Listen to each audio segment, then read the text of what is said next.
What's up, everybody? This is Dev from War Tribe. Welcome back to another video. It's been a minute, but Florida State played a bunch of basketball games, and we're just going to start with the women first. Florida State did pull away from Georgia Tech 73-70 in a really tight one, especially at the end of the game. And let me fix this mic. There we go. Georgia Tech was ranked 20th. A huge game from Sydney Boyles, 32 points. Which is insane. 19 points from Michaela Timpson. And this is just another point, another example, evidence, whatever you want to call it, that this team is really good. Tonight, Lassen did not play, and so did OMG Gordon. Did not play at all, which is, I don't know what's going on. But, hey, they're still winning games. They beat a top 25 team with two of their best scorers, two of their best players on the bench. Still found a way to win. But with a huge game, 32 points to Sydney Boyles. And let's just go over the stats here, and then I'll get in, because I watched like the last 4 minutes. I totally forgot that this game was on. So yeah, 14 turnovers, which is, I'll explain that later. Not good at all. 6 blocks, 4 steals, 13 assists, 37 rebounds, 28 on the defensive side, and 9 on the offensive side. 10 for 17 on the free throws, 5 for 15, 3-point range, 29 for 60 on the field. Now let's go to Georgia Tech. 15 personal fouls, 13 turnovers, 2 blocks, 6 steals, 26 assists, 40 rebounds, 25 defensive, and then 15 offensive. 2 for 4 on free throws, 6 for 20 on 3-point range, 31 for 74 on the field. And what I just mentioned earlier, 14 turnovers. Georgia Tech, late in the game, was in a full court press, and then it turned to a trap. Couldn't figure out how to break a trap or a break. Turned the ball over. Georgia Tech was rallying. And that was the most irritating part of this game, is that you had people dribbling to the corners where the trap is the most deadly thing in. You dribble, you pick up your ball, you pick up your dribble, and then it's a turnover. No one's, in the middle to, break the press. We just dribbled right straight into the corner. I didn't get it. Don't understand it. And we were looking at the end because Malaya Williams, number 22, inbounds the ball and almost throws the ball away. And luckily they called a foul, because I don't think that was a foul. But if you saw the replay, if you look to her left, had a player wide open, could waste 2 or 3 seconds before they fouled. But near disaster right there. But there was a lot of turnovers late in the game, and Georgia Tech was just making everything, that's what it felt like. And you thought, okay, well, they're just going to lose. Because that's what I thought. They're going to lose. They keep turning the ball over, which you saw she was so frustrated. All the coaches were up and coaching, yelling. It was intense. But yeah, the most irritating part was, they were struggling to break the press when it was just kind of easy to break. There was no one in the middle. They were just passing back and forth. It was like this. They'd pass it back and forth like that.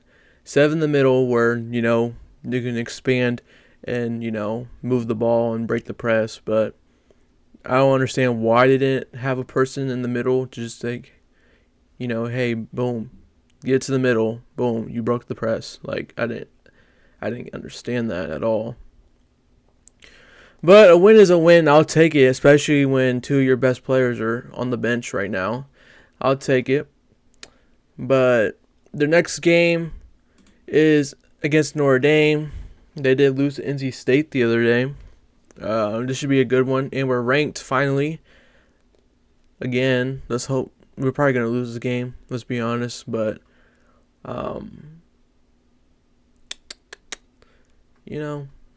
if you can slow down, what's her name? It's like, I don't even want to put her. You gotta stop her. You gotta slow her down. And let me see. Hannah, you gotta slow Hannah down. And I think you'll be fine. Make sure you box out, rebound, and I think you can control the game. Just do what NC State did. Even if you have to go to 2 overtimes or something like that.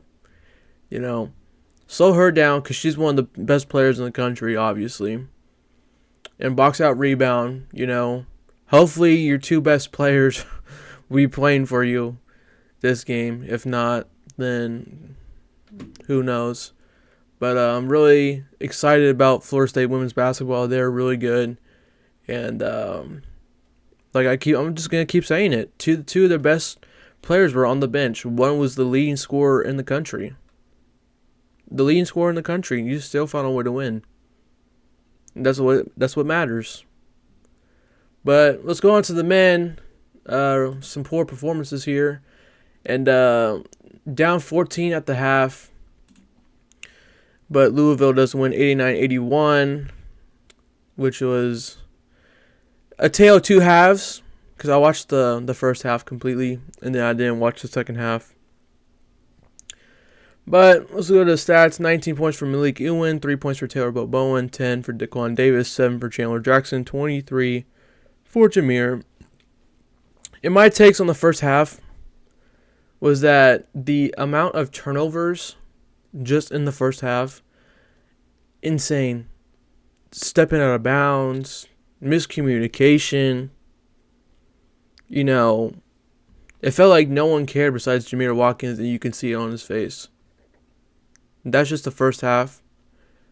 I didn't watch the second half. But that's how I felt when I was watching it. It was like, wow, Jameer is the only one who cares. That's how I felt. As you can see, we were down 14 at the half, 45-31, and then they kind of fought till the end. But, always lose. 14 turnovers, 3 blocks, 7 steals, 11 assists, 27 rebounds, 19 on the defensive side, 8 on the offensive side, 13 for 17 free throws, 4 for 17 on the three-point range, 32 for 59 on the field.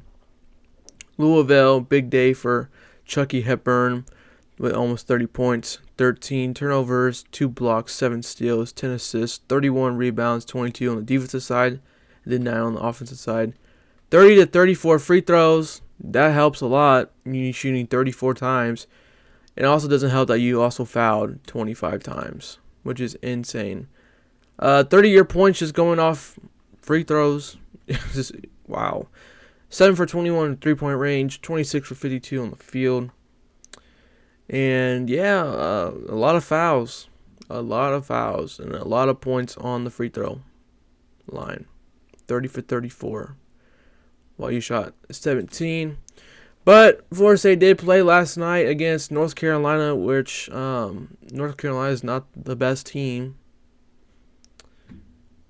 by far.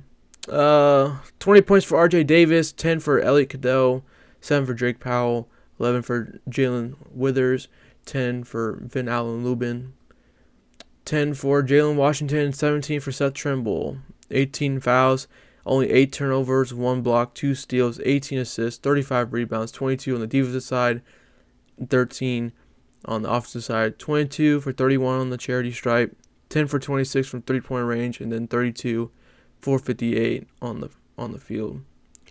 And then, like I said, Louisville game, looks like no one showed up or cared or whatever.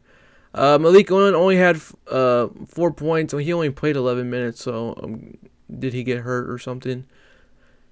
8 points for Taylor Bowen, 9 points for Daquan, 6 for Chandler Jackson, 26 for Jameer Watkins. And then Jerry Dang had 16 points off the bench. Not a lot of production. You also fouled 25 times again. 7 turnovers, 3 blocks, 2 steals, 16 assists, 21 rebounds, 17 just on the defensive side and 4 on the offensive side. When you got out-rebounded by almost 20 boards, that's what's going to happen. 35 compared to 17. There are 13 offensive rebounds compared to your 4. It's not good business.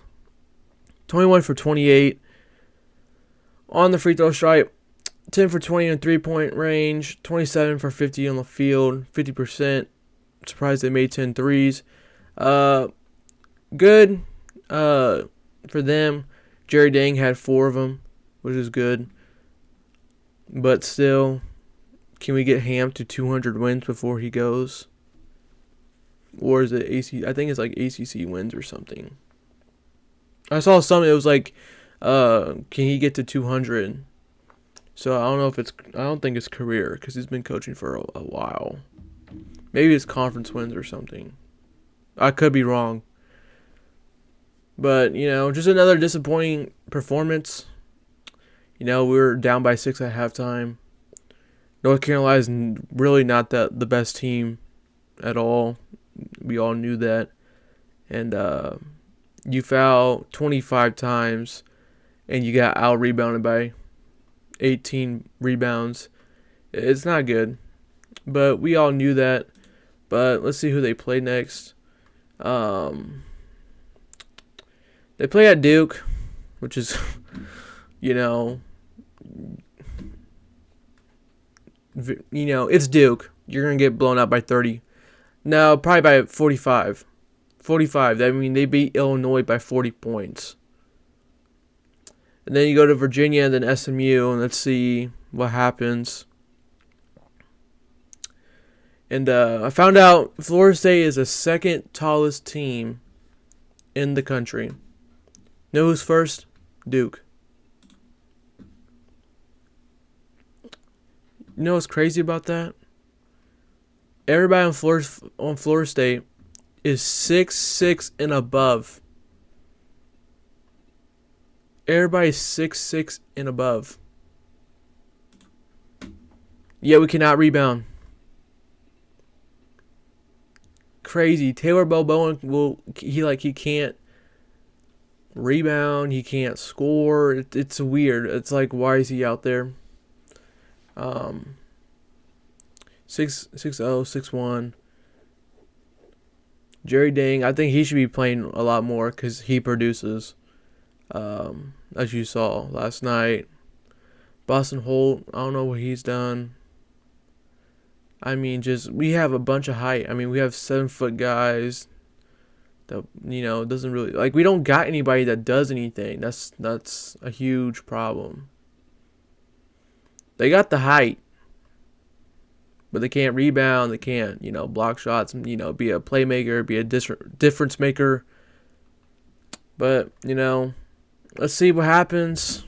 But thank you guys for watching. Please like, share, subscribe. And this is Def for More Tribe. Peace out.